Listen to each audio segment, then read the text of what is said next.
Inson ovqat hazm qilish organining birinchi qismiga bu og'iz bo'shlig'i kiradi. Og'iz bo'shlig'idagi eng muhim organlardan biri bu inson tanasidagi tishlar hisoblanadi.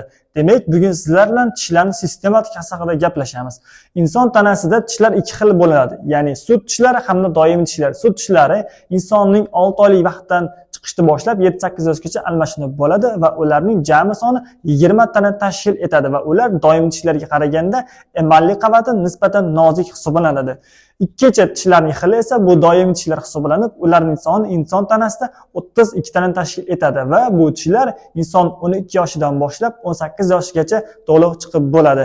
Demak, doimiy tishlarning o'zi ham 4 ta tipga bo'linadi. Bular kurak tishlari, ularning soni odam tanasida 8 ta, ikkinchisi qoziq tishlar, bularning odam tanasiga soni esa 4 ta, uchinchisi kichik oziq tishlar bo'lib, ularning odam tanasiga soni 8 ta va 4-tipdagilar aql tishlar ham ularning kirib ketuvchi katta oziq tishlari bo'lib, bularning soni esa inson tanasida 12 tani tashkil